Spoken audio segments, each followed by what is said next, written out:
just a quick audio check. Should account.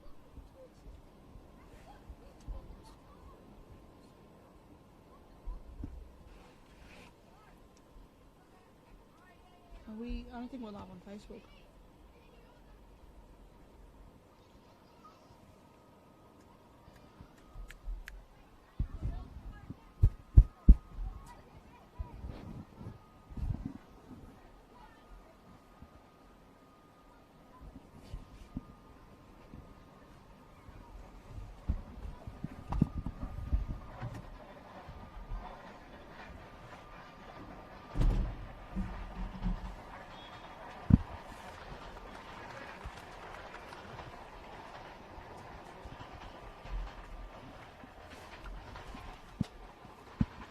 Hello and welcome to Paisley Park in Altona as the Magic welcome the Sharks of Port Melbourne for this Round 11 NPL Victoria Saturday night fixture. Last time they met, it was an 8-goal thriller. Could we see similar fireworks again tonight? Thanks for joining us for this one. My name is Steve Curtin. We look forward to bringing you all the action, and alongside me in the commentary position, it's a very warm welcome to you, Katie Lambeski.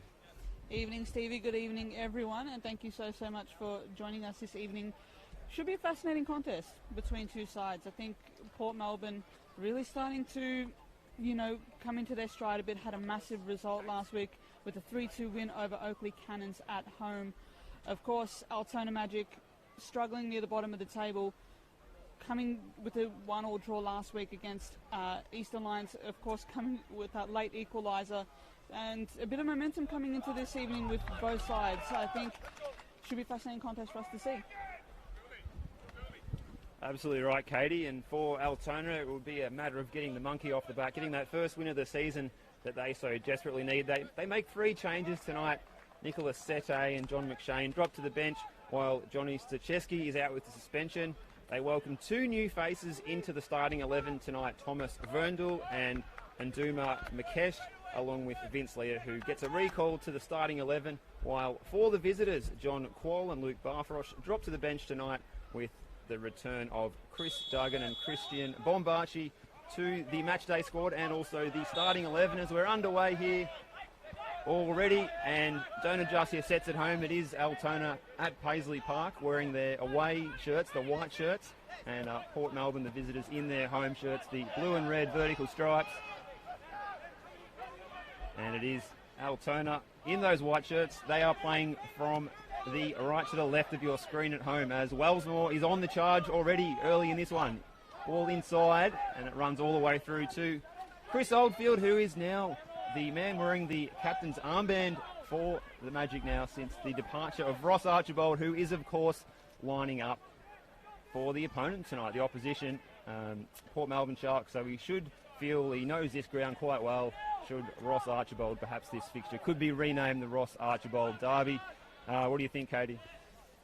Yeah, absolutely. Of course, he's a big figure here at Altona Magic as, of course, the captain, but has opted to seek a new opportunity with Port Melbourne as Altona continue like this mini rebuild. I think you could have to call it. So many new faces here, and even if it's just a big difference from what we were seeing just about under a month ago, Steve. So someone I'm keen on to seeing tonight, of course, number 10 for Altona Magic, Ndumba Makeshi, obviously coming across from the NPL in Western Australia, of course, a former Perth Glory youth and senior squad member. So comes off quite an impressive scoring run in his last run in the NPL WA with 12 goals in 10 games. So should be a fascinating option and providing some badly needed firepower for Altona Magic. Yeah, absolutely right, Katie. Goals is what the Magic need, and he's looking to lead the line as part of that 4-3-3. He's the man up top looking to change the fortunes here as another one of the new faces, Verndl in the number 3, gets that cross in, but it's straight into the waiting arms of Withers there in the light blue jersey tonight. We saw him in the green last week. And we see the Sharks looking to get on the front foot here, but Harry Noon on the ball now. He's got Markowski to his outside. He finds Jonas Markowski, low ball in, straight to Reardon. And the Sharks can come away here through George Mells, the hero over the last week's performance. Wellsmore now. This is Duggan. Welcomed back to the starting lineup by Adam Pittick tonight.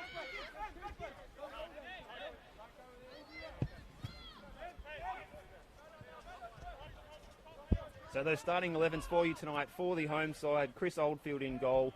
Across the defence, Thomas Vrundel, Gomez de Silva, Alex Castiello, Anthony Burke-Gilroy. In midfield, it's Troy Ruthven, Harry Noon and Vince Leah. And in the front three, Harrison Reeves, Jonas Markowski, and the new signing, Ndumba Mekeshe.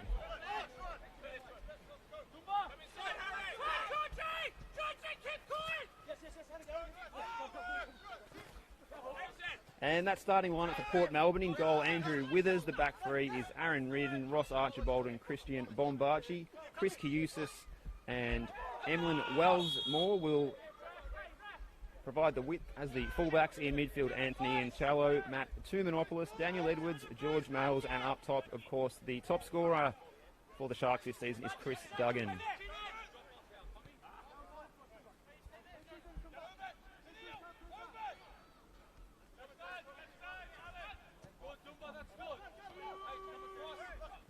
Boo or two for Ross Archibald on the ball there, Katie, as he looks to find Mel's long ball forward. De Silva wins the header though.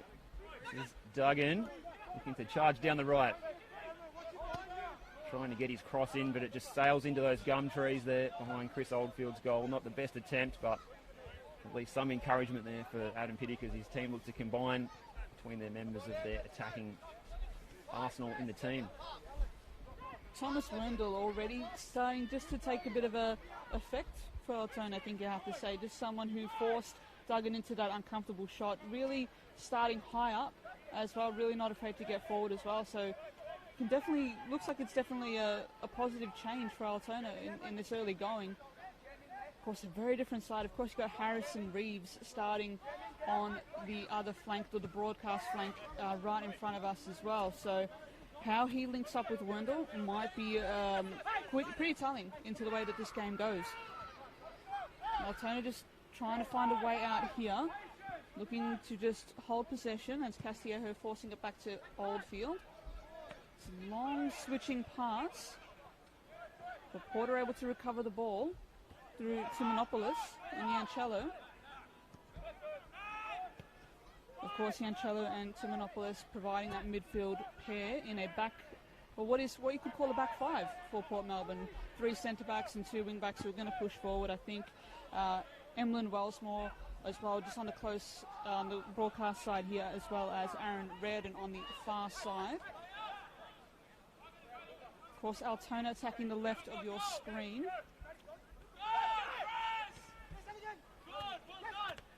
A much better press here from Altona to turnover, and Rees, what can he manufacture here? It's a lovely shot and it's close. Just over the top right crossbar there. Positive signs there from Altona. Not afraid to look for the turnover, pressing forward. Very good shot there by Reeves. But it'll be Port who get a chance to regroup here. It wasn't far away at all, that attempt. I think it might have even hit a spectator behind the goal there on the shoulder and bounced away. Always good to get a start when you're in the crowd here. Now here's Edwards on the ball, looking to get the ball across for the overlapping Wellsmore. As Katie was saying, he's stood out so far. Last week he was a member of the back three as that right centre-back. Today he moves up as the right fullback, a role that was occupied by Luke Barfrosh last week. And there's De Silva striding forward with intent here. Ball over the top, looking for Reeves.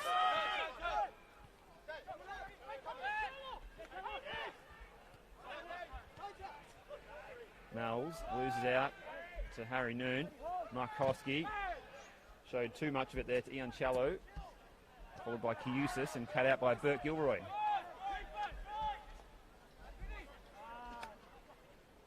Ruthven twisting and turning, and he found Markowski out there right on the touchline. Might have won the free kick there, and he has.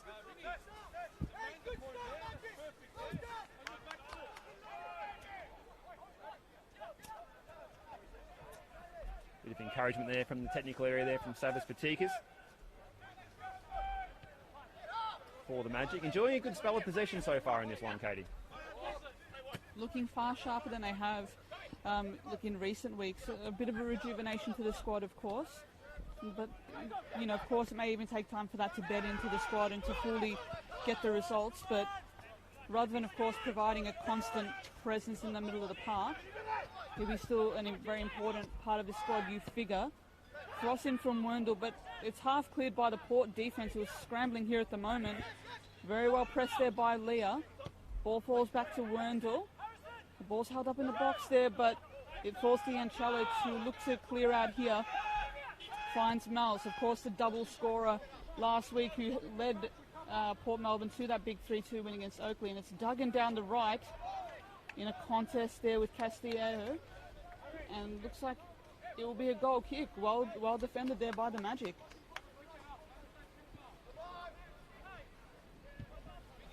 Definitely started well. Possibly the better of the two have the Magic. The Sharks looking to play a little bit more on the break, as we've seen them do previous times this season. They'll sit with a bit of a deeper defensive line. They've got that 3 at the back that can switch easily to a 5 with Hughes's and Wellsmore. Make that extra numbers back there. They're just sitting off here and allowing the Magic to try and build again. A new look back 4 for the Magic that we've seen with the arrivals Castiello and De Silva into those 2 central roles. Markowski on the slide.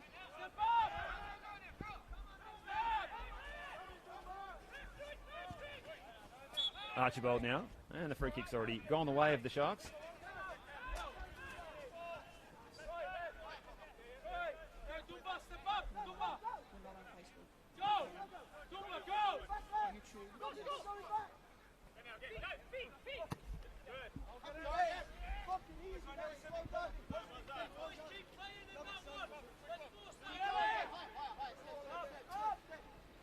Of course, we'll take you just through some of the bench options here at the moment, particularly for Altona, which is intriguing. You have Nicholas Sete and John McShane, as well as Stefan Ristic, so it's very much an attacking bench at this time. Of course, a midfielder in Dean Berevescos, who, of course, one of the mid-season window signings for the Magic, as well as a new reserve goalkeeper in Griffin McMaster. So options are plenty for Altona in the second half for Savas Patikas to call on. 10 minutes gone here. Altona still, trying to be a bit more proactive, which is positive, and that's something that they're going to need to be. Of course, they're in a battle to stay up now, and they're going to have to find a way, particularly to generate more scoring opportunities. Harry Noon, which is interesting, playing a bit more in a midfield position, which is, we have to say, his best position, Steve. I think so. Well, from what we've heard from the Altona Magic coaching staff, they're working on getting him playing facing forwards, trying to get him from playing to his strengths, I suppose. He's had to do a power of work with his back to goal and getting bludgeoned by defenders. And of course, he doesn't mind the physical stuff, but if he can get the ball, turn and face forward and play others in, have players on the final line like the new signing, Nduma Mikeshe. Pace on either side, Reeves and Markowski. Anything's possible there for the Magic to add to their tally of goals this season. They've only scored the 9 goals this season, so they've struggled. They've had a lot of multiple goal scorers. So Vince Lee is now their leading scorer with 2 after he scored that injury time equalizer to share the points at Eastern Lions last week. This is the combination there in central defence. Number 27 is De Silva, and 15 Castiello, who's moved across on loan from Heidelberg United, who themselves had a wealth of options in central defence. The likes of Dane Milovanovic, Feder Hadjic, and Milan Roberts as well. They had a number of options back there. So, and a shot from Ruthven there. Goes over the bar, but it's an early sider from Ruthven, who doesn't mind a goal against the Sharks as well. Yeah, absolutely. Noted that he's playing a bit more in between the centre-backs when they're in possession, particularly when just trying to, I guess, allow those fullbacks to get forward. I think that's the sort of the aim there, but to try and maybe overload, possibly Port in the middle of the park, you might want to just start that a bit further in, try to force the issue, try to get in between the lines a bit more. That way you can have space ahead of you. But positive. I think it has to be positive signs early on from Altona, which they need to continue on. I think a lot of the time they've struggled for consistency throughout this season, but now, hopefully with the squad that they have now, they can find that. Port looking pretty comfortable on the counter though. Of course, Chris Duggan, a leader of this side, and someone who they can rely on. Interesting to see what they can manufacture here though. Haven't had a lot of the ball so far. George Mel's is going to be key, you have to think, particularly dropping into those spaces in midfield, those dangerous spaces that are hard for opposition defenders to track. Just wanting to utilise that space as best as possible. That's an early foul here on Markowski, who's drifted in and been drifted into the middle of the park and was tackled by Yancello for his troubles there, rather than pushing forward a little bit here. Leah now for the Magic. Got Harrison Reeves out to the left. Looks to run at that Sharks defence and just float a ball to the back post, but it's got too much height and Markowski won't be able to reach that one. Can see the intent, but it wasn't the best option. But again, positive play by the Altona side. And you have to say both sides playing proactive football. They're going after this one. They might be coming into this game in 13th and 9th respectively. But the quality of football on show tonight, for me, represents something that's much better than that for both of these sides. As Katie was saying, George Mel's absolutely key for me as well for the Sharks. We saw what he can do last week. Scored 3 goals. Well, in fact, one of them was credited as an own goal on the Sports TG website I saw. So make of that what you will, but it was... he certainly celebrated, being there in person, he certainly celebrated that one in style as well, because it was a cracking volley and it did take a touch off the Cannons defender. Now, Castiello striding forward.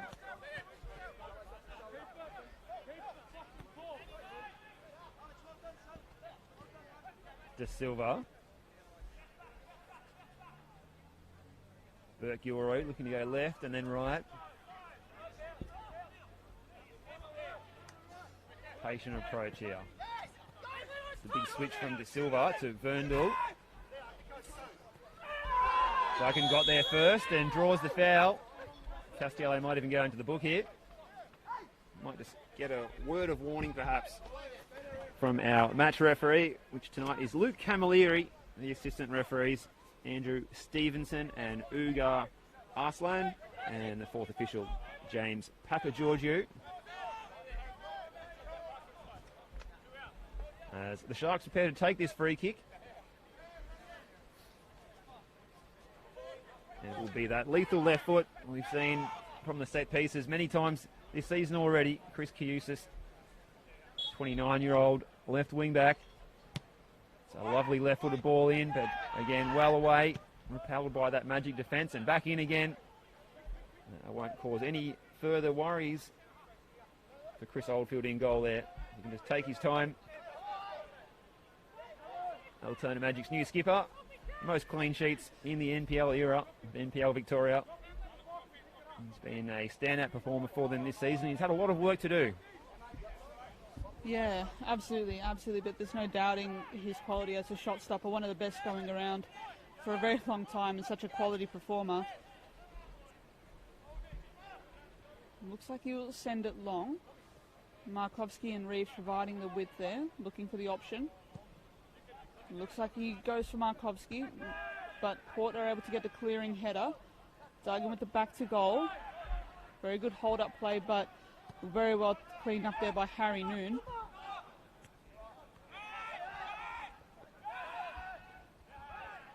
Much better from Noon, I think you have to say. He's really starting to press a bit more in the middle of the park, providing that sort of aggressive presence. Now the challenge is, of course, getting that ball in front of him and getting it through to his forwards. Very key. I think that's going to be the story of Altona's season, how that works just throughout the second half of the season, depending on how, if they will ultimately depend on how much they get to stay up and how much they can make it work here. It really is a key battle in the centre of the park there, because it's going to be two monopolists and also Ian Challo looking to quell the effects of the two number 8s, the respective central midfielders for Altona, which is, of course, Harry Noon and Vince Lee are playing in those two roles today. The two more advanced roles of the midfield three, with Troy Ruthven providing the anchor in front of the back four. Here's De Silva just battling for this one, and he comes away with it in the end. Well played there, De Silva. Still he goes, continuing his run. Well, that was a heavy touch, but the speed he was going at, it's no wonder. Now here's a chance here for Makeshe. Can he get around his man? Makeshe, still he goes, fires in a low ball, and it whizzes across the 6-yard box. Reeves gives his approval with a round of applause for that effort. He had to bounce through one or two Sharks opponents there, and he fired it in low on the left boot. And it was definitely a warning there for Adam Pinnock and his Sharks.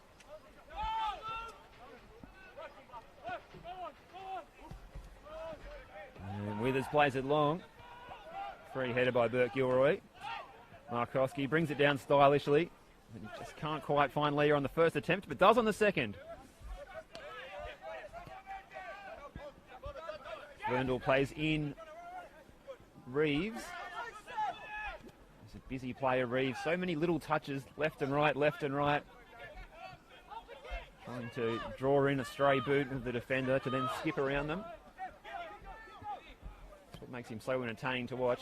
Those fast feet. Now he's, speaking of fast feet, Chris Kiusis playing the ball up to Edwards, and his touch lets him down.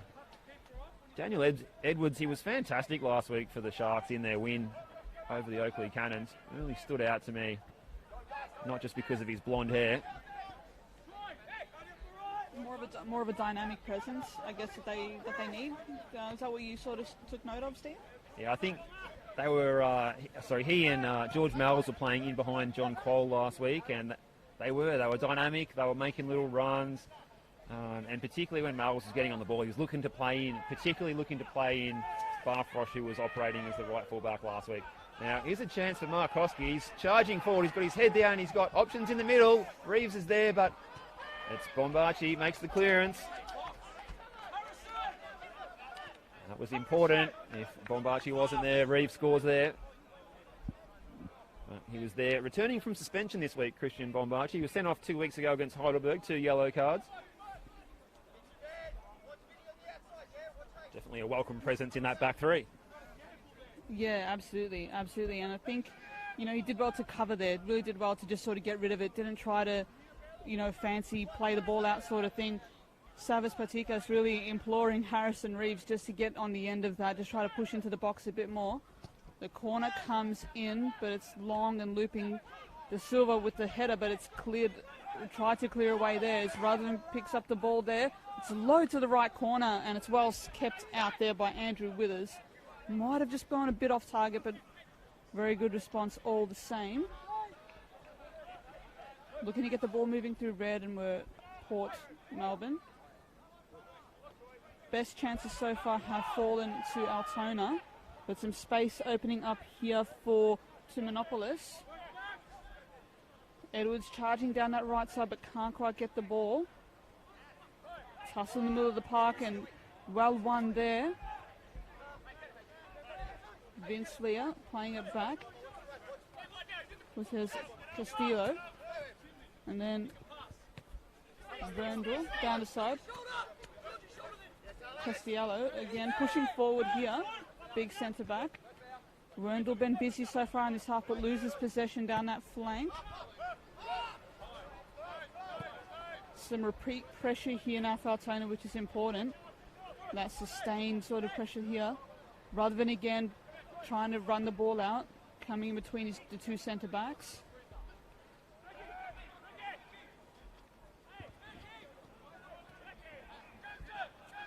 Just not working out in the middle of the park there.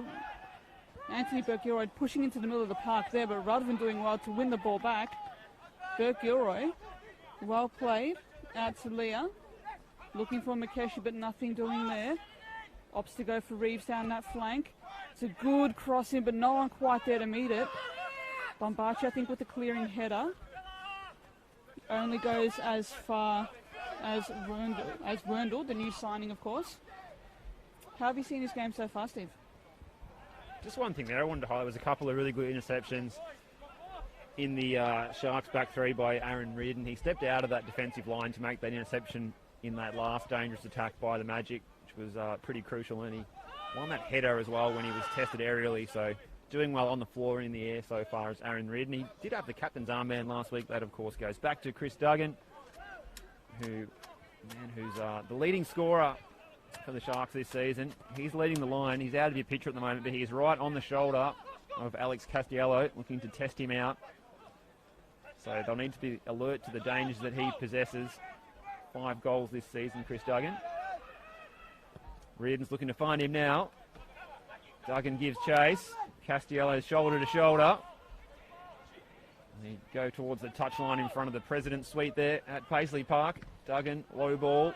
It's partially deflected, and Lee can come away here. Markowski out wide on the right. He's got Mikeshi and Reeves ahead of him. And it goes straight to Bombachi, who gives it straight back to Markowski.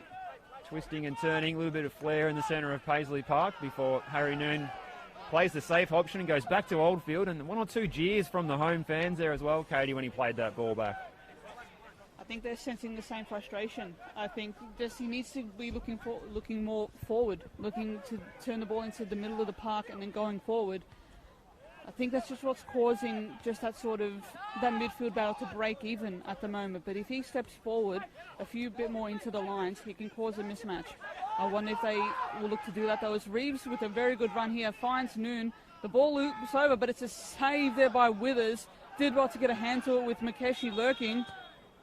But looked like it might have been all for nothing at this time as the flag is up for offside. Promising play again from Altona. Reeves not afraid to cut in. It looks like we have an early change here. It looks like there will be a forced substitution with, just confirm that in a second, George Mells. And that's a big blow. George Mells to be removed early on in this game. We'll have a look into that and see if that might be injury related. Luke Barfarosh will take his place on in the middle of the park a bit more. Was he playing more of a wing-back last week, Steve? Mr. Versatile, Luke Barfarosh. He's just come in straight as effectively a like-for-like change, straight into the same spot. I was getting ready for maybe a bit of a reshuffle there, perhaps a little bit of a post-it note with a bit of information from Adam Piddick, but as it turns out, Barfarosh, Mr. Versatile, he's dropped straight into the role that was occupied by George Mells in that central midfield, that number 8 sort of role that Mells plays. So as Edwards was contesting for that aerial ball, he's not the tallest out there, but he's got a lot of fight in him, and he jumped high against Gomez de Silva there, but gave away the free kick in doing so. So we'll just see if we can find out, see if we can get a touchline reporter down there to check on the state of George Mells. But that's a huge blow for the Sharks early in this one, and almost a bit of a moral victory for Altona Magic, as they now have the most lethal weapon in the Sharks lineup off the field for the rest of the evening. And just see there, Katie, he's just removing his shin pads there as George Mells. You can see with a hat-trick, or 2 goals and a deflected effort that wasn't credited to him by the referee last week. Takes him to 3 goals for the season, but there he goes. George Mells makes the march back to the change room, so he hasn't gone straight for the ice pack or anything. We're unclear as to what's going on. That is the story of the night so far. George Mells substituted on 24 minutes. May have been carrying something into this game, Steve. Possibly. Well, he might have celebrated those goals too hard last week, perhaps. It was a big celebration after he completed his 3rd, which is what we thought was a hat-trick goal, but cruelly given as an own goal. Now, what can the Sharks conjure up without their talisman? Bombachi goes infield. It's turned over by Tumanopoulos, and Markowski can release Mikeshi here. Mikeshi with the shot. That's saved on the first attempt and almost followed in by Markowski, who's asking for a corner kick. It's not going to be given. Markowski driving forward there, combining with Mikeshi, and it forced a good save out of Withers, but the damage, or the danger, wasn't gone yet, because that ball lingered around in the penalty area, looking to be put away by someone, and Reeves and Markowski were fast approaching, And in the end, the Sharks survive on this occasion. But a great attacking move by the Magic. So far, a few great saves there by Andrew Withers in goal for the Sharks. There's a chance here for Barfarosh coming on early and making a bit of a statement early on. Shot not quite on target, going just well over goal, but very versatile. Already looking to get between the lines, already looking to make those runs that are very difficult to track just in that deep midfield position. Very dynamic sort of player as well, I think, which is very positive for Port Melbourne. Will play wherever he's needed. It'll be Oldfield trying to send the ball to Verndl. Contest there with Wellsmore, who's won the ball back for a throw.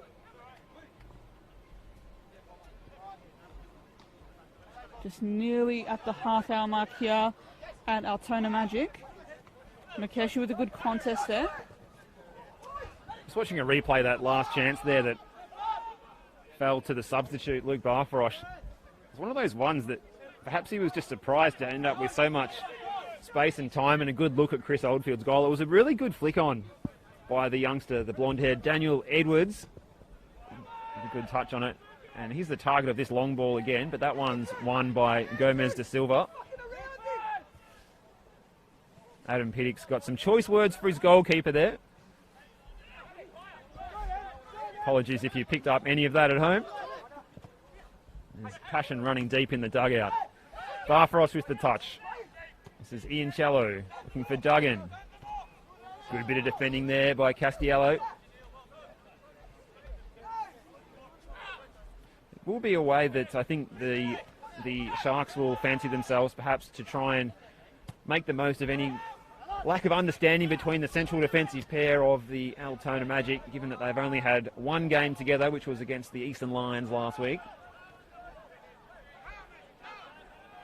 That new duo back there, Gomez de Silva, along with Alex Castiello. This is Gomez de Silva there, getting that ball forward. Straight to Aaron Reardon. Plenty of poise, time, looking to pick his pass. It's cut out though.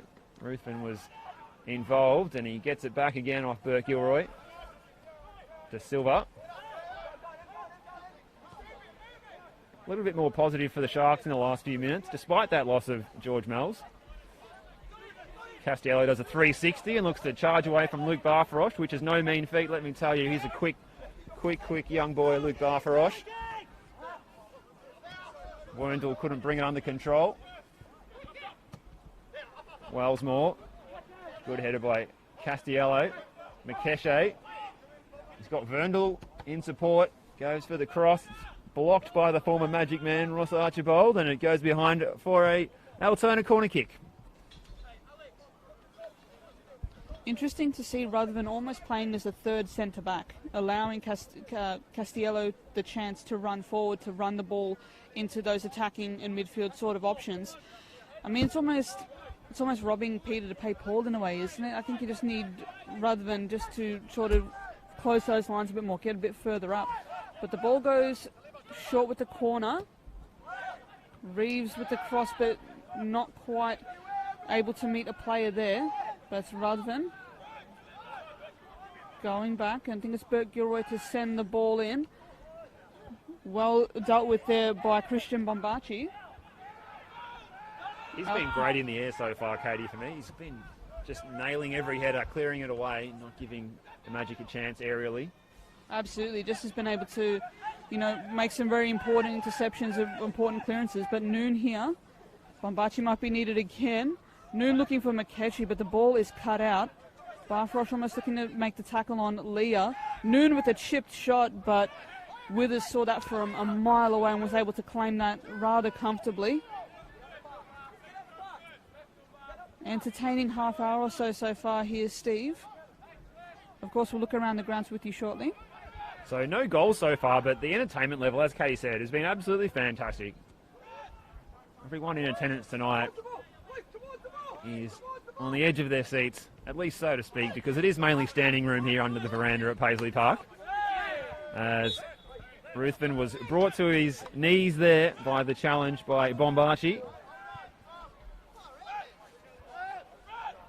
No card given. No card so far in this one. Played out mainly in good spirits. It's been one or two robust challenges, but nothing that Luke Camilleri has felt warranted a booking. But we've got a problem here for Chris Oldfield, and this doesn't look good. And the trainer is coming onto the field. As Katie said, we'll look at some of those scores that we've already seen so far this weekend. And the round started last night at Green Gully Reserve. Green Gully getting some much-needed points with a 3-2 win over the visiting Eastern Lions. Also last night, the Melbourne Knights exacted some revenge on South Melbourne after they lost on Tuesday night on penalty kicks at Lakeside. It was the Knights getting a 1-0 win. Bentley Greens continuing their good run of results with a 2-1 away win over Dandenong City. Today's match, an absolute thrilling comeback by Avondale, getting a 3-3 draw with Hume City after trailing by 2 goals in stoppage time. Unbelievable stuff there. Almost made me late to get to this ground to Paisley Park tonight. I had to just sit there and catch the end of that game, and it was great to hear Chris Gleeson back behind the mic as well, doing a fantastic job calling that one. It's an absolute thriller, very enjoyable game alongside Neil Simons there. The boys did a great job, and the level of entertainment in that one. Yet another thrilling finish at Avenger Park, not the first time this season. Yeah, absolutely. Hume just almost snatching what you could almost feel like is a defeat, I guess, at that away fixture with Avondale. But yeah, definitely drama in the NPL. Victoria here as Oldfield looks to be up and going, just with the physio there. Hopefully the skipper, very important to his side. Hopefully see out the 90 minutes. Of course, I have Griffin McMaster, who I believe is a mid-season acquisition here as a reserve goalkeeper. So they're well stocked there with experience if they do need to ultimately call on that. I think he comes into the veteran stage these days, Griffin McMaster. They had I guess the younger goalkeeping option on the bench so far this season in Matthew Christina, who hasn't been needed. He's been waiting in reserve, and now perhaps when they might need an opportunity to replace Chris Oldfield, he's not there, and it's Griffin McMaster's chance. But saying that, Oldfield's back on his feet, looks to be good to go. It looked like it might have been an issue with the right quad perhaps there, Katie. Is that what you saw? I think so. Definitely what I noted there, but looks to be soldiering on, looks to be marshalling his troops once again. Castillo going long with the crossfield ball. They're looking for Markowski. It's Harry Noon. Bert Gilroy there, combining with Ruthven. Smart move there to come inside. Much better from Altona here. Sharp build up, but Leah just not aiming that final pass there to the feet of Reeves. It's Castillo again looking to charge that ball forward again, but just ran out of room. Well, he had plenty of attack on that ball there, Katie, but a little bit too much. His first touch was sailing over the touchline, so... And the expression on his face was typifying of that. Headed by Verndl, and Castiello goes in strong on this one. Reeves gets the foot in, but good work there by Iannicello. Ruthven. All the way back to Oldfield. He's going to test out that right leg with the clearance. And he hobbles back to position. He looks okay. He's just not quite nailed the pass, though, because he split two Magic teammates there and put that one out for a Sharks throw. And taken quickly here to Monopolis. Reardon sharing the ball with Archibald. All the way back to Withers. On that trusty left boot. Sends it up. And Bert Gilroy flew high there. Won the header. And here's Markowski striding forward. He's looking for the new man there, Makeshe, who's got it out wide on the right. Swings the ball in and it comes into that near post area, but straight into the breadbasket there of the waiting Andrew Withers. And he just takes a moment just to calm things down a bit after another good spell of possession for Altona. Bombachi spreading the play out wide. Looking to play Wellsmore in, but again, good defending there by the new Magic man, Thomas Verndl. He's made the shift down from Sydney and making his Altona Magic debut tonight. One of 2 new signings debuting for the Magic tonight. The other one, of course, is the number 10, who's leading the line, Dumu Makeshe, who's made the switch from Western Australia. And Alex Castiello is charging forward. He's trying to play as an auxiliary member of the front 3 from central defence. Vince Leah, Verndl, Ruthven, Burke Gilroy getting forward. His pass bounces back off Edwards. He gets a second bite of the cherry. Just sensed something was building there for the Magic, but as they do so well, the Sharks, they got numbers back behind the ball. De Silva looking to pick his pass to Verndl, who's in a battle here with Wellsmore. Leah, first time ball in. Reeves, can he get the ball out of his feet and get a shot away? It's Ruthven with the strike. It's deflected and saved by Withers. Great spell by the Magic, and it comes down to a good save by Withers. It didn't look like the most difficult save, but it was deflected and it skidded off the grass there, so he had to get down and he got his body behind it well. The man previously of the Eastern Suburbs Club in New Zealand. Burke Gilroy hooks it away. De Silva has got forward there. That's that man who's won the free kick there, the central defender. Savas Patinkas is pretty unimpressed with the lack of yellow card being shown there for that foul on Gomez De Silva. So far there'll be no bookwork to be done in terms of notes about cards in this match. Altona just continuing in a pretty good spell of possession here. Harrison Reeves, interesting, very much willing to cut inside from the wing position, trying to come a little bit more central, trying to link up with Makeshe that way. Of course, Verndl getting further and further up the park, trying to cause that overload down the left side. Receives the ball there, but the linesman has flagged him for offside. Well, he's got so far forward there. He's actually ahead of all of the front 3. Just needs to tighten that run just a little bit more. I think he probably had the best view of it. Just needs to tighten up just in a few short moments there. But it tells you just what what Patikas is demanding of the squad. Just attacking fullbacks, trying to get up forward. Have Ruthven screening the back 3. Leah just sort of going more box to box.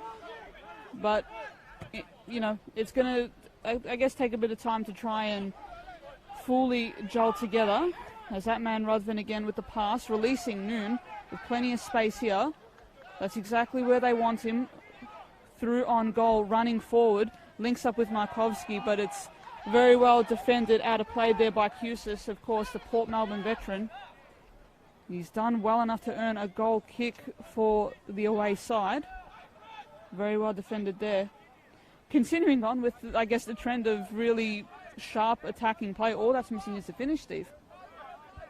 That's right. Well, that's what the Sharks have done so well. They've got those 3 fairly sizable, tall, physical, athletic centre halves, and they've managed to close down the space. They don't allow you the opportunity to get in behind, so perhaps it's one of those opportunities where we're going to look for that super strike from 20 yards or so to break the deadlock here.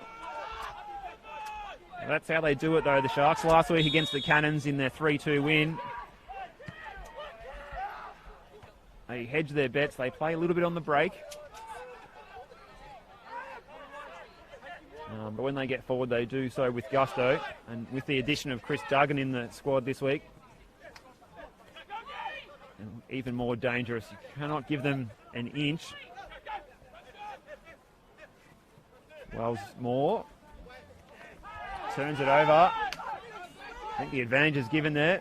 Makeshe, little back heel for Reeves, and it was silky football, but it just didn't quite come out in front of Harrison Reeves. And Chris Duggan's looking frustrated. You can hear that agitated Scottish accent from here. Castiello. This is Verndl. He's been fouled by Barfarosh. Right in front of Adam Pittick, who can have no complaints there. Barfarosh, timing of the tackle was not on point.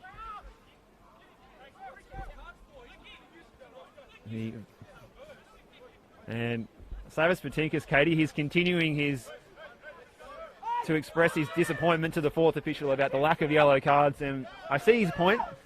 I do. I do as well. Just been very vocal increasingly in these last few minutes there. But Barfrosh, I think, looking to make a difference in that middle of the park, really just looking to get a bit more in the game. It's just been a bit more isolated, like Duggan has as well. But as long as Altona just continuing in, to control most of the possession, trying to continue to look for the opening here.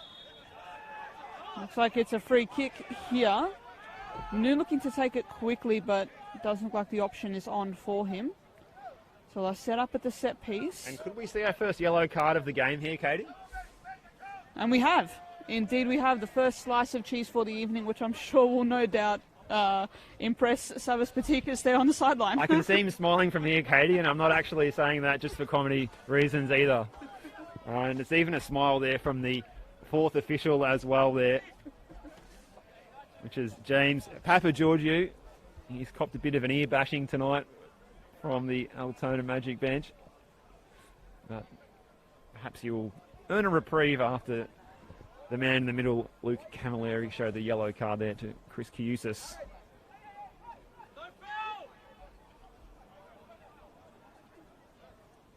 Now, free kick by Ruthven, swung into the front post.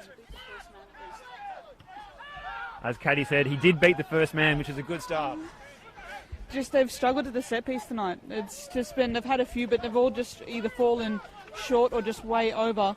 As we enter into the final stages here, we'll bring you confirmation of the stoppage time in a moment. Makeshi with the challenge there. We'll keep an eye on that because Ross Archibald looks to be in a little bit of difficulty there, and he's up and limping. The game lifting a few notches in intensity here, Steve. We might even see our second yellow card of the night in as many minutes here. As we see this match that's been dubbed the Ross Archibald Derby, sees the man of the moment crawling along the ground here at Paisley Park. So he's back up on his feet now, but it doesn't look like a pleasant experience at the moment for Ross Archibald as he returns to his former home ground. We think we will be calling for the trainer, surely. He's in a lot of pain there, Ross Archibald. And as we've just had confirmed there by the fourth official, James Papageorgiou, Katie, we've got 2 minutes to be added on. So there's still time, perhaps, for someone to open the scoring in this match, but I'm not disappointed at all because I feel like we've seen very good quality football, even without the goals. And Ross Archibald's going to tough it out for another 2 minutes there, it looks like. Yeah, just give him the time to just sort of reassess at the break. He doesn't look comfortable at all, but we'll see if he comes out after the break. Port Melbourne with an opportunity here. What can they muster? Of course, Wellsmore just tireless up and down that flank so far in this half. Wins the throw-in. Looking for Barfarush, I think, deep on that touchline. Can't quite get the space in there. He has Leah for company.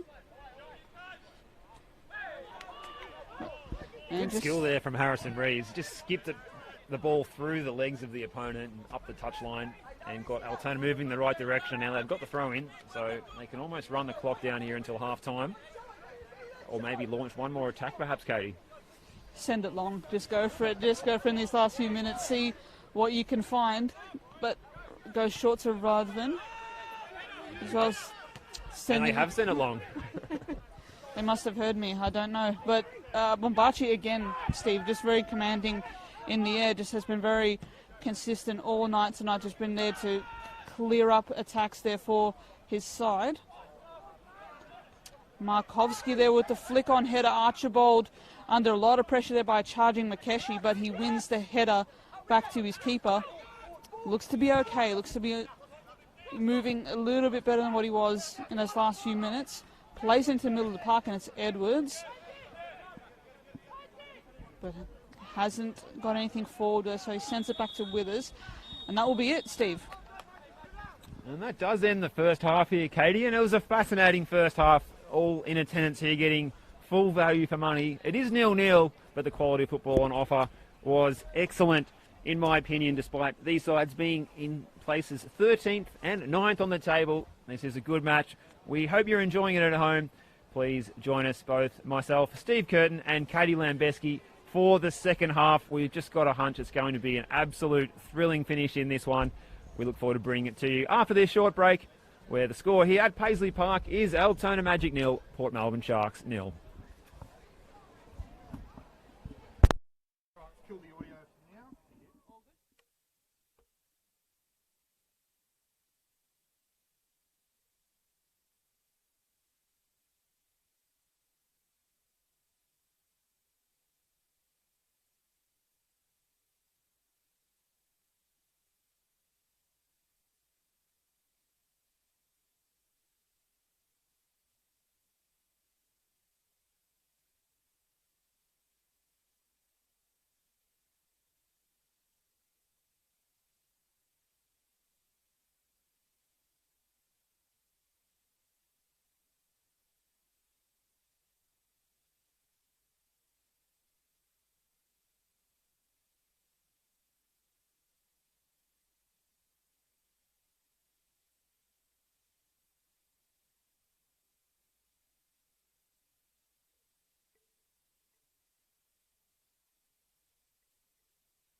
Welcome back to Paisley Park in Altona, where the halftime score is Altona Magic 0, Port Melbourne Sharks 0. It's been a thrilling first half so far. Thanks for joining us for this second half. Both myself, Steve Curtin, and alongside me, Katie Lambeski. And before we throw to you, Katie, we've actually got a goalkeeper sub taking place for the Magic. Chris Oldfield has been subbed out at half-time, and it's a chance for the returning man, Griffin McMaster, to make his appearance as he strides out onto Paisley Park in that all-green keeper's kit with number 21 on the back. So there you go, a chance for the former Brisbane Roar man to come in and get, what would you call it, the second half of a clean sheet perhaps. They can split it between the two of them if they can keep the Sharks at bay here.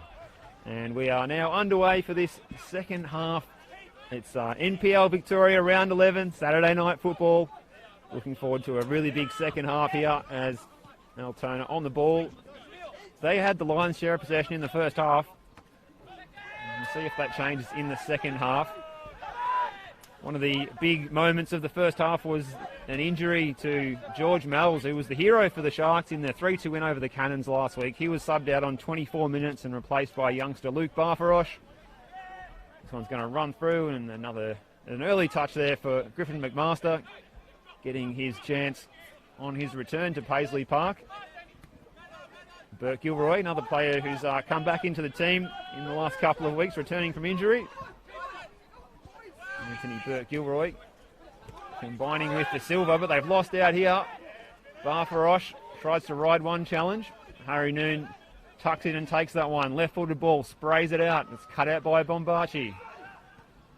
Bombachi plays it again. Barfarosh flicks it on. He had Wellsmore on the overlap, and the Sharks will win the throw. And yes, well, here we are for the second half, Katie. It's still 0-0. How did you see the match so far? It was played at a really good pace, I think you have to say. Just some, I think, really entertaining sort of battles across the field. Really, both sides looking to get on the front foot and sort of attack, though Port Melbourne looking a bit more comfortable on the counter-attack, and Altona more dictating the possession side of things. No two ways about it, though. Chris Oldfield as well as George Mells, big losses for their respective sides. Of course, the experience of Griffin McMaster is, of course, handy to have, but the class of Oldfield, very, very hard to replace, and, of course, his leadership qualities as well. Of course, McMaster, no stranger to Altona Magic. I think he had a brief stint here just a few short years ago. Also, Ross Archibald. Looks like he's shaken off that heavy challenge, I think, in the first half. He's back out there. Look to see if he can play 90 minutes. Of course, you have the backup option in Michael Eager on the bench as well. He's keeping warm. Maybe looks like he may be required sooner than we think, Stevie. Yeah, so club captain Michael Eager, he's been out with injury for quite a few weeks now. He's warming up, and we can see the fourth official there, James Papageorgiou. He's fiddling around with the substitutes, the number board there. The fourth officials board, shall we call it. There's Chiusis on the second chance. Duggan. Edwards looking to find Duggan. Well read there by Ruthven. Got across with a no-nonsense clearance and puts it right out onto pitch number 2 here at Paisley Park. And, well, the injuries here continue to mount because Chris Chiusis is now seated on the ground after that last involvement. He's getting back to his feet, but we can confirm Michael Eager is ready to make his return from injury in this moment. And it is not Ross Archibald, but it is Chris Chiusis who is the man substituted. So a little bit of a reshuffle will be required there for the Sharks to manage that situation. And Michael Eager floats straight into that familiar position of his in the centre of the back three for the Sharks. Looks like it might mean that the man, Aaron Reardon, is the man that will get to be released further forward and slot in as the left wing back to replace Chris Chiusis, whose night ends early. The third substitution due to injury already in this match. So McMaster now with the long ball. Flicked on by Noon. He did well there. Makeshe. Big collision there. Coming together with Anthony and Shallow. Harry Noon's got a couple of words of advice and he wants to help Ian Cello back to his feet as well, and the conversation continues. A little bit of a situation here for Luke Camilleri to sort out. Bit of drama. Michael behind the camera here, providing you the best shots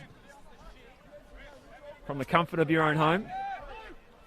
Steve Curtin and Katie Lambeski behind the microphone. We understand that the Facebook stream is not functioning tonight, so we can't ask for your Facebook comments, but we do hope you're enjoying this one from wherever that may be, far and wide. We certainly have been so far. Chris Duggan's charging for this ball, but it's going to run out across the touchline and end prematurely what would have been a thrilling foot race between he and Gomez de Silva. That new signing to the Altona Magic defence. New coach Savas Patikis and his assistant Craig Moore, they're starting to put their stamp on this team. What do you think about the football they're playing so far, Katie, the Magic tonight? Far more positive, far more attacking, and definitely it's going to take some time, no doubt about it. I think some of that connection is lacking. These challenges continue to stack up though. Makeshi on the end of a couple of heavy fouls, and that's another yellow card. We'll just confirm who that was for in a second. But yeah, I think just that the players, along with these challenges, heavier pitch of course with a bit of rain and 2 games preceding this throughout the day as well. It'll be interesting to see how the pitch holds up. It's been far improved in recent years, it must be said, here at Paisley Park. Altona with a chance to reset now. And we'll just confirm that yellow card was for the former Altona captain in Ross Archibald, of course stepping out for his new club against his whole club today, the Ross Archibald Derby. I think we've christened it, Stevie. We have, and Harry Noon had a few words for Ross Archibald after that moment where he committed that foul that led him to be booked. So no love lost there between those two. Now Burt Gilroy's got forward, low ball in, away by the substitute Eager. Ruthven looking for the diagonal ball. Harry Noon's going to get there just before it crosses, just before the touchline at least, and this is Burt Gilroy looking to take on Edwards with his trickery. Harry Noon, little ball for Burt Gilroy. He's got Ian Cello to beat, swings it on the left foot, away by Eager. He's made his presence felt already, Michael Eager. An experienced central defender. Not a bad option to have off the bench, might I say. That ball might have crossed the line before Aaron Reardon could try and keep it in. Aaron Reardon there, started in the back three, is shifted to slot in for Chris Kiusis, who was substituted through injury. He's now playing at left wing back.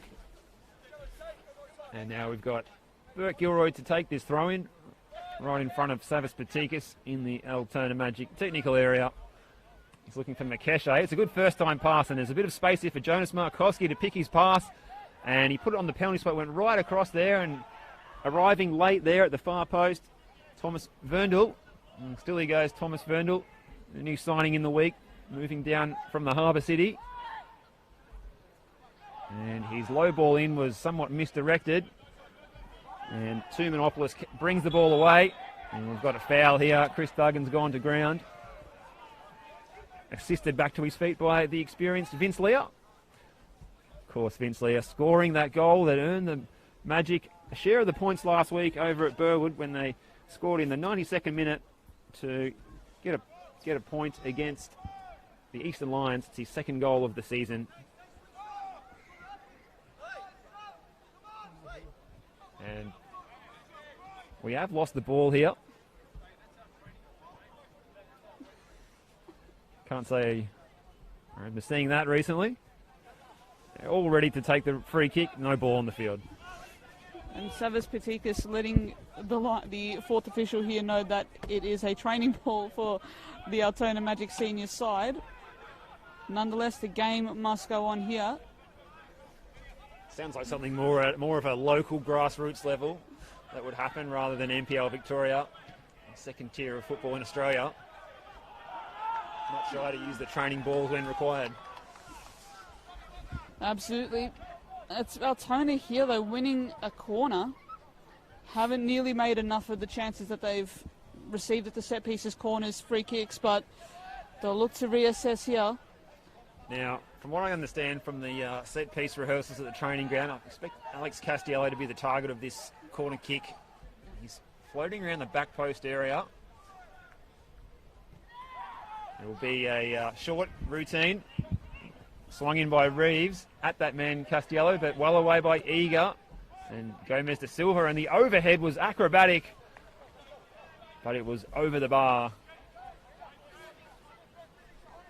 And it was the new signing there, Thomas Verndl, trying to cover himself in glory on debut here at Paisley Park. And what a start that would have been to his stint here at Altona Magic had that one flown in. Goal of the year on your debut. How about that? You know, honestly, I think he's been rather good tonight. I think he's been just really busy, really trying to get forward, really trying to generate attacks that way.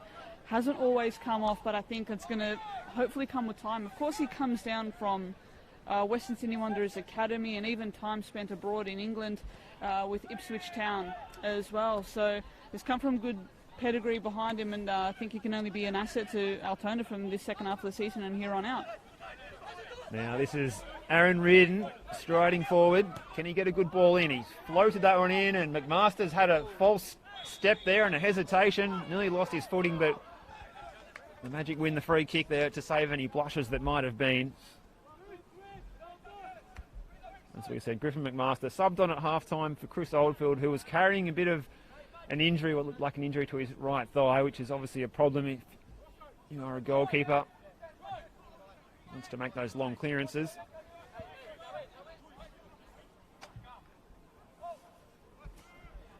Again, we do apologise for any fruity language that you may be hearing through the effects mic tonight. There's a lot at stake here tonight, and the coaches have certainly operated in that fashion. Now, Reardon's ball here for Edwards. He'll need to keep it in. Now, can he beat Burke Gilroy? He just combines with Edwards again. Edwards goes to ground under the challenge of Markowski. And Markowski had his arm pulled, but the whistle's gone here. So unlike the Australian rules football last night, there's no advantage play on after the whistle. But what that does allow, it does allow an opportunity for Luke Camilleri to show the yellow card there to the youngster there, Edwards, who almost did the chicken wing there on Jonas Markowski, Katie.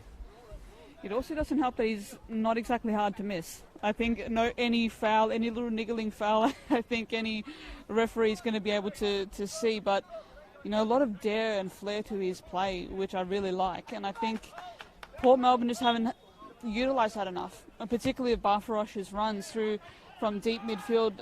Even Duggan has been isolated. I think they just need more of those opportunities, because some clever runs, even there from Barfarosh, trying to run the channel, trying to spread the attack. It's just not working out, and they need to generate it here. But rather than look to play through Markowski, but he's offside, flagged by the referee. That looked like a really close one there, Steve. That's right, and if the flag stayed down there, Makeshi was lurking on the edge of the 6-yard box to try and tap home what would have been a low cross from Jonas Markowski. As the pass initially came through, I thought it might have led to a chance for a strike on goal by Markowski, but either way, the flag was up by the linesman there, and the Sharks get the reprieve.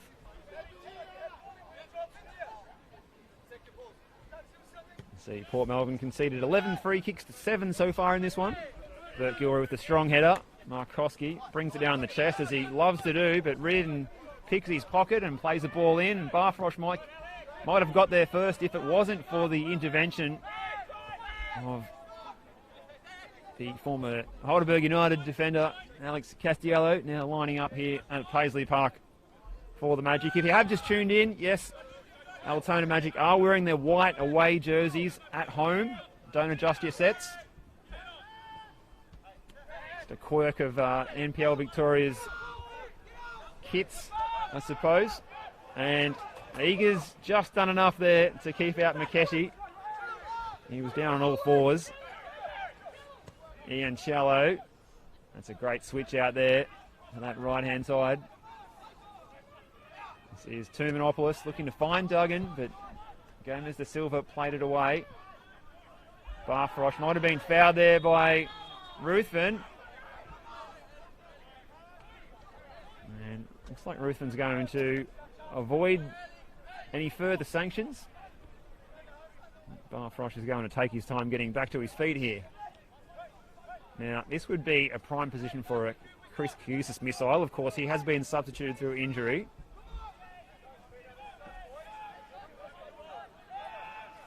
A little bit surprised, though, with the injury that Barfrosh hasn't made the switch into that position just to try to get a bit more out of him. Still maybe a little bit out of position, but I think, you know, he has that ability to be versatile. He has that ability to be, you know, that sort of game breaker type of player. But we await the ball in now. In it comes. Barfrosh gets the touch, and Archibald, it would be a story if he scored, gets another chance. Just imagine the disharmony that would be taking place here at Paisley Park if Ross Archibald was to score the winner tonight. And that ball was played up the field there by Thomas Verndl. And only a temporary reprieve as the Sharks will have this throw right in front of the canteen window, Paisley Park. A bit less smoke emanating from that vicinity tonight. It's like they've got a chimney flue rigged up now, so the smoke's coming out of there instead. Now Barfrosh keeps this one in and plays it back against his opponent there, which was Ruthven, and the Sharks will get the corner kick, and they've got some tall timber on the park now. The likes of Reardon, Archibald, Eager, Bombarchi. Altona Magic could have a bit of a headache here trying to pick up all of those dangerous players. Well, in the end, it doesn't matter because it came in from Edwards and it was too short at the near post. Now, Markowski is going to try and play in Reeves here. It's Harrison Reeves. He looks to be onside. Harrison Reeves comes into the area, back onto that familiar left foot. Harrison Reeves, and good save there by Withers. Reeves disappointed he couldn't do better there. He knew what he was doing, shaping up onto that left foot, and he would have liked to have blasted that into the top left corner, I fancy, but his shot trickled along the ground, or fizzed along the ground perhaps is a better word for it, and Withers was there waiting to clean up and send the Sharks forward again. Barfrosh with the flick, and Duggan now. Such a busy player, Chris Duggan, all action. That's how he does it. Wellsmore. Ian Challo. Says Wellsmore again. A 1-2 and a 3-4, and Ian Challo's on the overlap here, and he's gone to ground. I think he might have been fouled, but, well, the decision there says Luke Camilleri, he got the ball. Good challenge. So there you go. From this position here, it did look like it could have been a foul. And then the next question would be, was it in or out of the penalty area?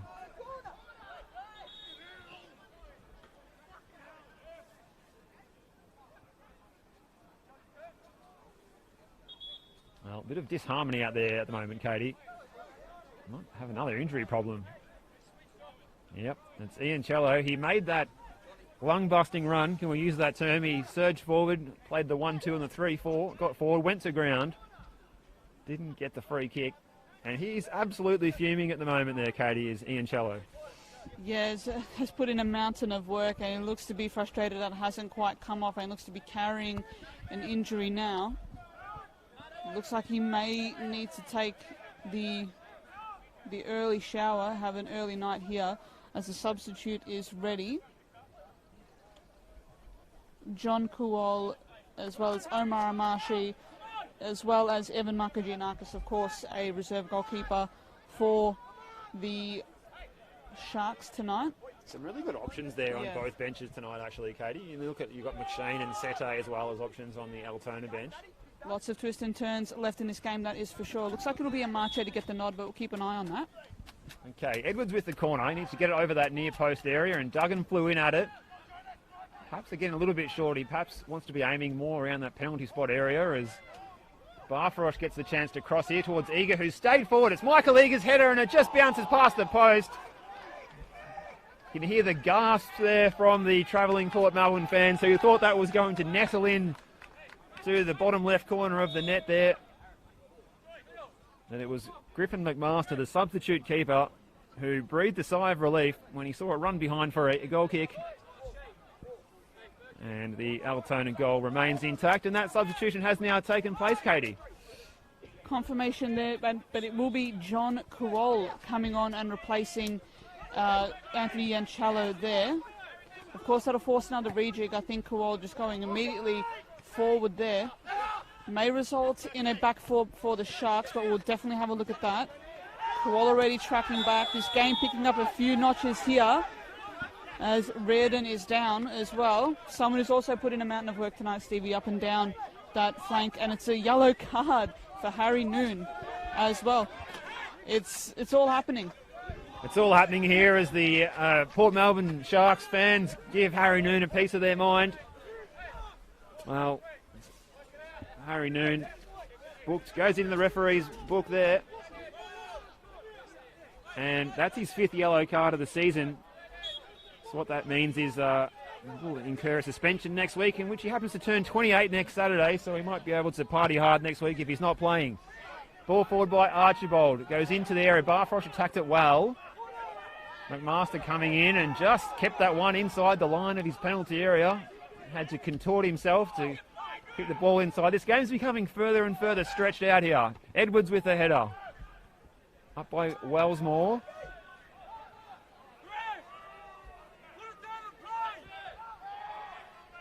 Michael Eager now. Withers. Trusty left boot. Gets it up towards the halfway line. Headed by Ruthven was strong. Now Noon, the man recently in the book. Makeshe wrestling. Makeshe's got through here, and here's a chance for Jonas Markowski. Markowski, and it's in off the post. Jonas Markowski with his 2nd of the season.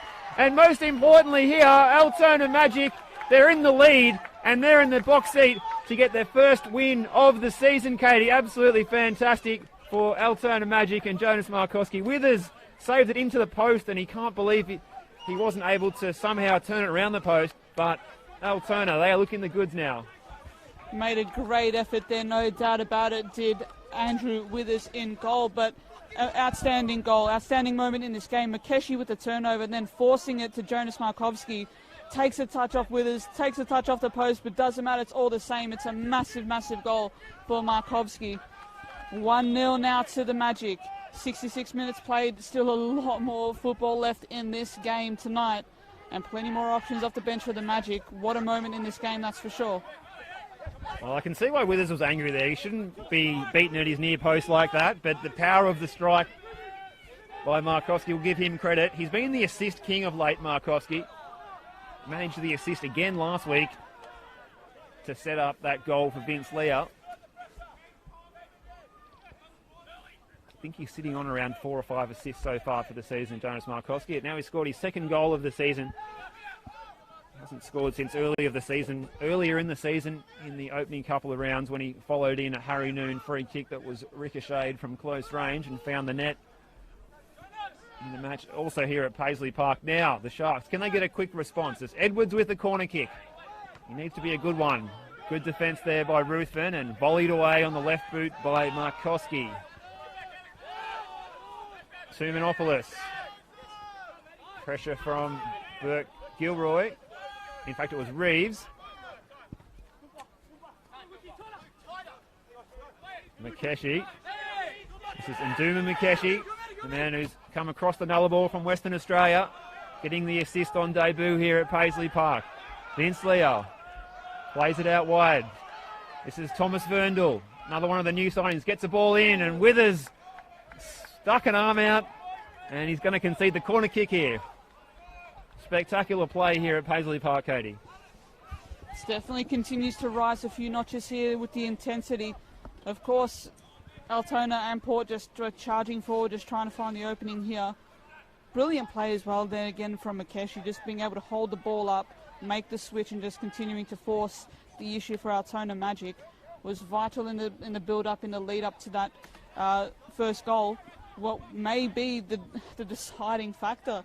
We'll have to wait and see just under the 70th minute mark here. Noon swinging the ball in, looking at the back post there for Castiello. Couldn't quite get the header on target though, and a chance for a breather for Port Melbourne. He got a touch there, Castiello, and it was a funny set piece because we saw, it looks like it was, I think it was Harrison Reeves taking the corner kick, slipped over in the process of taking a short corner kick, which you don't see that often. Now, Withers makes the clearance here as the Sharks look to find a reply. And Troy Ruthven coming straight through there. He's an intimidating force at the base of the Altona midfield.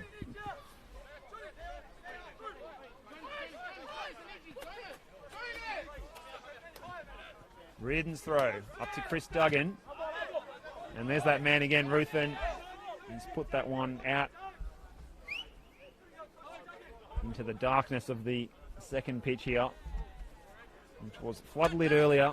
It's now been dimmed, which has led to us almost needing a candle to see our notes here in the commentary position. And we're going to see a substitution here, Katie, for the Altona Magic. It looks like we're going to see Nicholas Sete get a bit of the action here. And he will be replacing the goal scorer, Jonas Markowski. So a like-for-like substitution there, Sete, to settle in on that wing. Fantastic game, I think you have to say, from Markowski. May have struck the decisive blow for Altona Magic, the goal scorer so far tonight. Is there a sting left in this tale here? Duggan winning the corner there with some outstanding work down the left flank. Just forcing the marker to make the block there, make the challenge. Edwards to stand over this corner and send it in. What can they manufacture here? Eager and Ross Archibald making their way forward here. And John Kowal, of course, lurking in the centre there. What can they find? It's Edwards to take the corner kick. It's in there and it's repelled by that Magic defence. Edwards with the second chance to get the ball in. He's got pressure from Ruthven. Puts it right in there. McMaster can't handle it and it's put away. Would you believe it? John Kowal, the substitute, coming on, scoring, and look at the celebrations. It's the shark fin in the air. John Kowal making no mistake from close range with the header. Good ball in by Edwards. And it's 1-1. Sharks are back in it again. Huge goal there. John Kowal wasting no time at all in making an impact on this game. Edwards, of course, forcing the ball in after the first corner was blocked. And that's a lovely, lovely strike there from Kowal. Perfect header. McMaster just was off the line just a little bit, and Kowal was able to beat them in the air. But it's Altona here looking to regroup. It's Noon who was looking to make the pass across to Leah, but he couldn't quite get it there. Edwards sending it long, looking for Duggan. Duggan, of course, in the contest there with Janiel Gomez da Silva. Cuts inside, holding up the ball. Fires a shot, a low curling shot in, but McMaster is there to claim. Just take the moment to look for an option. We'll send it long. Sete and as well, they're lurking, but it's not quite there for the Magic. Just the space opening up between the lines everywhere. The game is becoming more and more stretched, more and more opportunity to run into, more space. Surely there's another goal left in this. There just has to be, Katie. The amount of space that's available to these players, this match is already stretched out, and we're still only on around 72 minutes into this one, so there's a lot of time left for these players to find an opening as the Werribee line train comes surging past that southern end goal here, and John Kowal's stolen the ball. He looks energised after his goal. He's on the charge here, John Kowal, and he put the foot in there, and so did Castiello.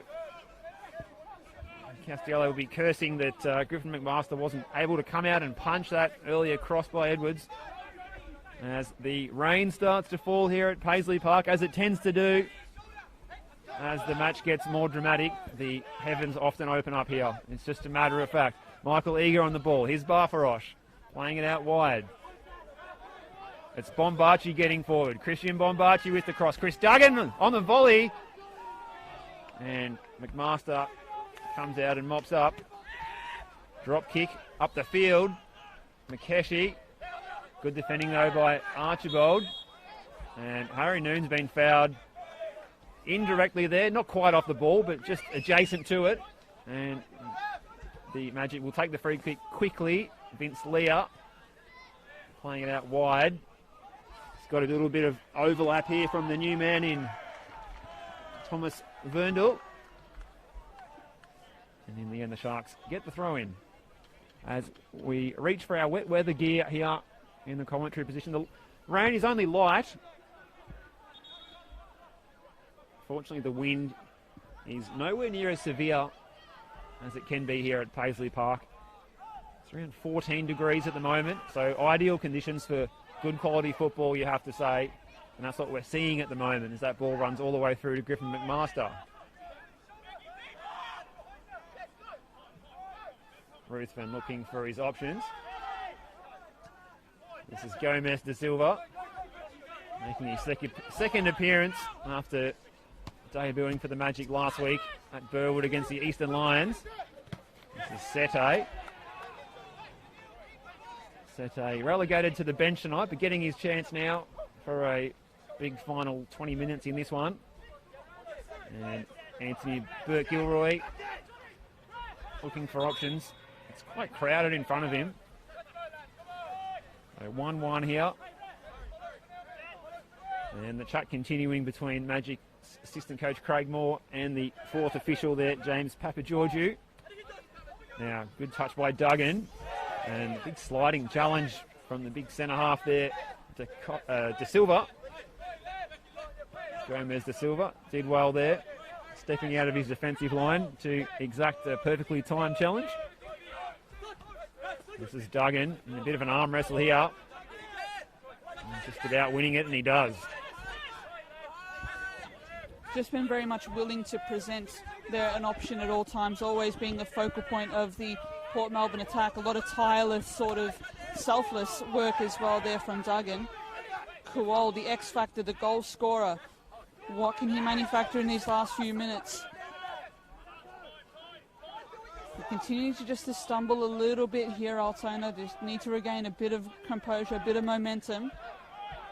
Just need possibly a little spell of possession just to hopefully open up those opportunities for themselves going forward as well.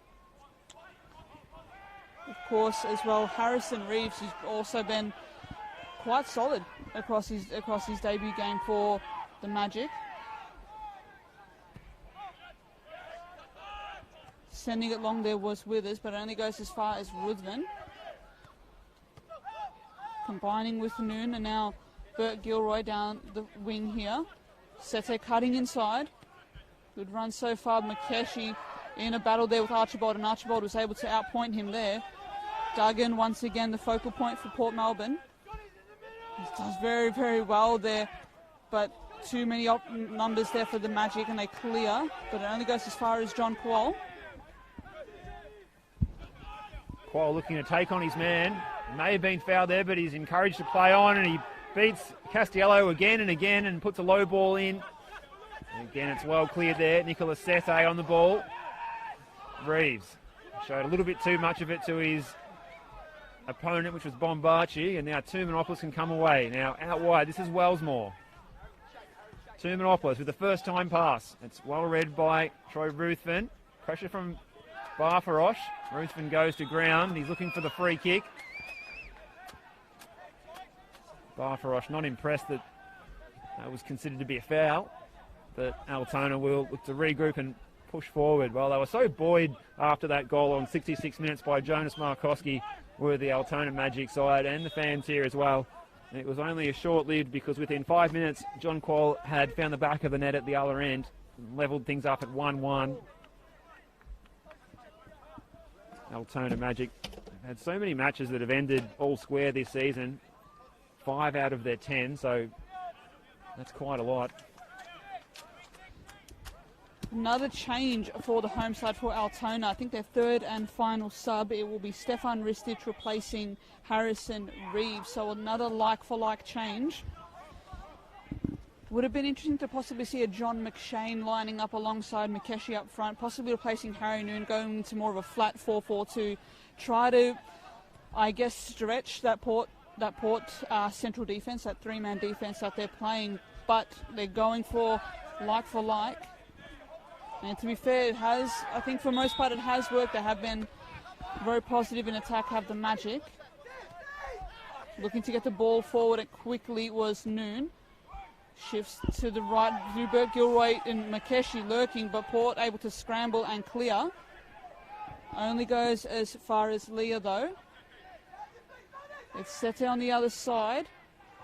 Dribble it forward, but he can't quite get past Egan, or will be a goal kick. Crucial chance to regroup here for Port Melbourne. as we enter the final 10-minute stretch here. Looked dangerous there for a second, Nicola Sete. He came on as a substitute as a right winger. Now he's moved from the inverted position over to his more favoured left wing, where he can use his left, but he ended up on hands and knees there under the pressure from the experienced Michael Eager, who is the kind of man you want in these tense situations. He's back returning from injury as a substitute himself, Michael Eager. Now the ball's over the top here by Reardon. Yeah, Barfarosh and Wellsmore were forward.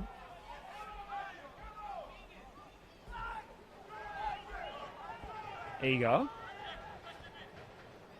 to Menopoulos. And forward by Wellsmore. Looking for Chris Duggan, but the ball was well off target.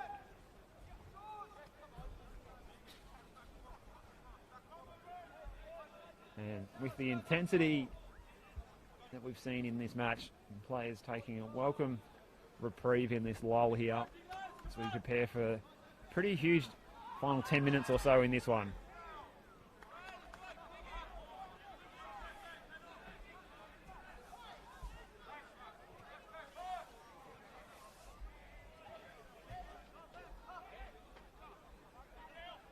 As Duggan goes to ground, no foul again is the decision. So some tough calls to make for Luke Camilleri, but happy to wave that one on. Now, Archibald's ball here to Reardon. John Kowal's out wide on the left. Looking to show some fancy footwork. He's got two players to beat there, and Gomez de Silva's done well. However, we have spoken too soon, because looking for Anthony Burke-Gilroy there. He's put that one behind for a corner kick and invited a chance for this tall Port Melbourne Sharks side. Well, we've seen them score from across already. No time wasted here. Duggan receiving Edwards' pass. Burke-Gilroy's pinched this one and taken it away. Looking for Ristich. It was Tumanopoulos had a slip, and Stefan Ristich is looking to beat his man. He goes around Wellsmore. He's got more options here as the left back there, Thomas Verndel's got forward into a position we didn't expect to see him in, which was more of a right winger's role. So there you go, the left back at right wing for just a moment as he jogs back to his left full-back position. Now, Noon with the 1-2 with Burke-Gilroy. Finds Burke-Gilroy again. Can he get a good ball in? He misses Ristich, who was there and open. And Edwards' ball there runs straight to Savas Patinkers, who just bunts that one back, and Burke-Gilroy will take the throw quickly. Away by Reardon. Edwards misses his kick. Ruthven, he's scored against the Sharks in their previous two encounters. Ball in and away by Archibald, and Ristich. That was his chance there, perhaps. It was blocked. Appeals for a handball against Noon, but play on's the call. Noon puts it in towards the penalty spot. It's Sete, twisting and turning. Nicholas Sete wants to go into his left foot. Sete! Saved by Withers.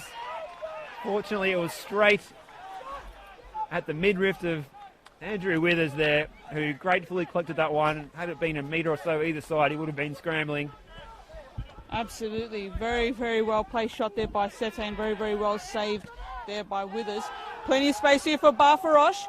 He takes the shot on. It's a save by McMaster. Second touch, just across the post. Luke Barfarosh, what a chance, what a moment in this game. Oh my word, Steve, what a chance. I can't believe he hasn't scored there. McMaster came out half-heartedly, blocked the initial attempt, and then it fell, and we just thought it was going to go in. I don't think he believed how much time he could have had there himself either, as he's now committed this foul on Ruthven. And there's a bit of afters here because Harry Noon's having a word with Barfarosh, and Chris Duggan's come in to fly the flag for the youngster. What a moment in this game. Massive tension building up further and further here at Paisley Park. Troy Ruthven on the receiving end of that heavy challenge. Jeez, he won't get a better chance, I think, at all this season than that did Luke Barfarosh. I think Griffin McMaster just was outpointed there, unfortunately, on that second chance. Barfarosh just couldn't put it away, though. Yeah, he was horrendously exposed too by a defence that's been capable all along. Perhaps the Sharks, they could be tiring. They did have that FFA Cup round 5 match the other night where they got over the Manningham United Blues just by a goal to nil on Tuesday night. Sorry, as you said, Katie, there, John Kowal on the score sheet there. And we've got another point of contention here. What's turning into a busy night for the man in the middle, Luke Camilleri. Anyway, he's awarded the Magic the free kick.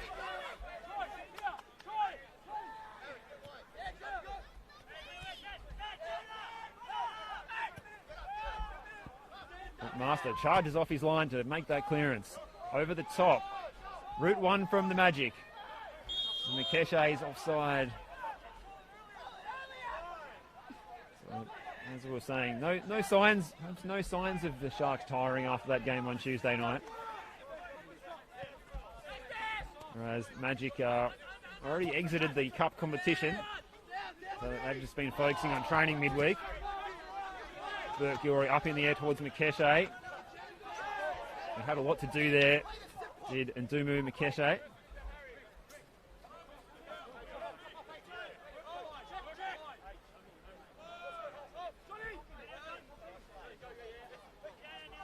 Burke-Gilroy with the throw. John Kowal, the goal scorer. Chris Duggan. Close attention there from De Silva, who leaves the scene of the crime. 16 free kicks conceded there, as you can see the stat on screen by Port Melbourne. It goes to show just how willing this game has gotten in these last few minutes. Both sides sensing an opportunity for 3 points here. Edwards again now with an opportunity just to send in another set piece. He's given plenty in attack all night, but can he help his side find a winner? It's floating in. McMaster that was lurking there, but it's not well cleared there by Port Melbourne to reload again. It's a heavy cross there by Edwards. And it looks like it's a foul there, which will give Altona the free kick. No advantage there ruled by the referee. I think Savas Matikas would have liked the advantage to have been played. What are they looking for here? Altona down that left flank, looking for Mekeshe and Sete there, but couldn't quite link up. I think you have to say in these last 10 minutes that it's been some of Port's best football in the match. They've started to control the possession. They've got that momentum going forward after scoring that goal through John Kowal. There's been a few nervy moments with balls being floated in on top of Griffin McMaster, who's been tested out. He didn't come to collect that cross, which led to the goal by John Kowal. Now header forward by Ruthven. Eager with the clearance. De Silva wins the header. He knocked down Duggan in the process, who's not impressed that he didn't win the free kick there. Barfrosh has got a hand in the face there, the fend off. That's the gesture given there by Camilleri. And now he shows Ruthven the yellow card this time. So the yellow cards are starting to mount here in a match where it was a lot of criticism for the lack of cautions in the first 35, 40 minutes. We've seen a lot of yellow cards since. Stay switched on as the call from the Altona dugout. Only got a few minutes to go. Bear in mind, they haven't had a league win in 679 days. If they could somehow snatch a goal at the other end, it will be a memorable night. But at the moment, they've got to do the defending as they line up their defensive line on the top of the 18-yard box. And Edwards dinks this ball into the back post. And Magic can come away. Long ball forward. Thomas Verndl. Mekeshe locks it in there. Good play by the centre forward. Verndl again. The two new faces combined for the Magic. Verndl, low ball in. And a acrobatic, might you say, block there by Aaron Reardon, who slid down and possibly blocked that with his midriff or his chest. Fantastic tonight has Reardon. It's just been put a lot of work up and down the flank. Just really good at covering in defence. Will be needed in these last few minutes, though, as Altona look to send the ball forward. Can't get it past the first man, that cross. And Ruthven goes to ground trying to play that ball. Makesha is going to win the free kick here. He was held back by his opponent. Wellsmore committed the foul. And we've got the freight train going through now, so will the free kick be reminiscent of that, perhaps? Harry Noon doesn't mind driving in that style of free kick, and we're going to have some confirmation of that time added on, Katie. Looks like it'll be 4 minutes, so plenty of time left in this as Noon sends the ball in, low to the wall, but can't beat it past the three-man wall there. Port looking to set up a counter. Now Duggan chasing this ball, and he's put the pressure there on De Silva. He's made him accountable all night. And the decision here is a Port throw in. As we move into that stoppage time period now. 4 minutes to play. 4 minutes to steal the 3 points.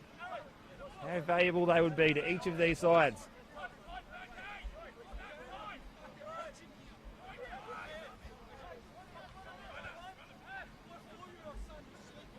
Long ball by Reardon.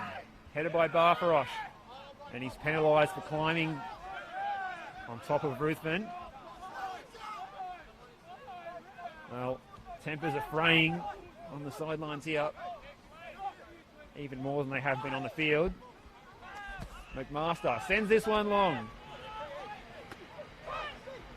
Brought down by Reardon. Over the top for Duggan. De Silva plays it away. Burt Gilroy. And then Leah slides in. Edwards now. He's got options ahead of him, left and right. This is John Kowal to his left. Can he get a good ball in? Kowal, it's a hanging cross. McMaster, he just taps that one away. And then cleared by Ruthven, who went route one. Nicholas Sete, he needs to bring this ball down. He just goes back. This is Noon receiving it. Burt Gilroy on the charge. Another sliding challenge. Well, we've seen some physical challenges out there, some sliding challenges, particularly as this pitch has got more and more damp. And now Stefan Ristich, he hasn't been involved perhaps as much as he'd like to have since he came on, but when he does, you always think he's capable of producing something. Noon puts the ball forward towards Makesha, and Withers comes out and claims it well. It was too long in all reality, that one, and Withers gets us going straight away. Duggan needs a good first touch, and that's exactly what that was, right in front of us there. Ball over the top, and he was looking for Wellsmore, who'd got forward from fullback, or wingback should I say, into a dangerous position. Up the field there by the Magic left back, Thomas Verlins.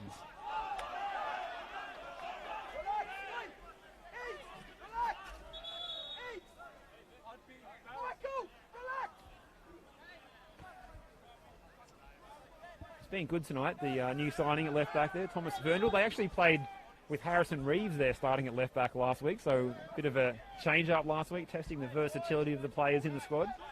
Yeah, absolutely, and they look like they found a very handy player in both Verndl as well as Reeves, both combining down that flank. That connection can only be better for them throughout the more time that they spend on the training pitch, the more the time they play out on the park. As the Port Melbourne fans are willing their team on here, right next to the commentary area. But it's a free kick for Altona here to get the ball moving. Referee calls it back. How was there only 2 goals in this game? I'm still not quite sure. Both sides having their chances, and in somewhat a strange way, a draw would be a fitting result tonight. I think it's been very well evenly matched and a very entertaining game throughout. Last couple minutes remaining here, though. That's right. Well, it was a draw last time they met. A fraction higher score on that one. A remarkable 4-4 back in 2019. This one, well, every bit as entertaining for me, but it's remained at 1-1. Now, Nicholas Sete's got a chance to show us the magic that he has in his boots here as he charges down the left flank. Plays it into Makesha. Can he score on debut?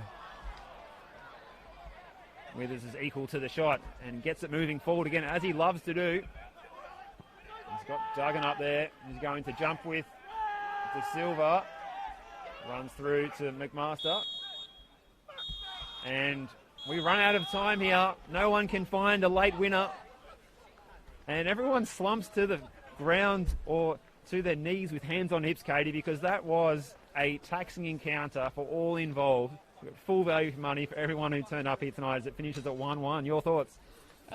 Wonderful game, wonderful game. I think, a lot of chances, both sides have their opportunities. A very heavy sort of attacking game with very tiring game. I think even for, as you saw, every player just out on their feet, both sides putting in a mountain of work. But it remains 1-1 at the final whistle. Both sides, I think, I think it's just a fair result. I think it's just a fair result. There could have been more goals. It could have gone either way. And at the end of the day, both sides just not able to have that poise, that final poise, that chance in those throughout these last minutes. So, fair play to both sides. They both have a mountain of work to do in terms of staying, in the NPL Victoria Division. Altona Magic more so, but yeah, fantastic game. And of course, we'll have all the highlights, and it was an absolute joy to bring it to you. Wonderful night. Thank you so much, Stevie. Thank you, Kate. It absolutely was, and I feel like both of these sets of players should have their heads held high after this one, despite they feel a little bit deflated now that they weren't able to get more out of this game.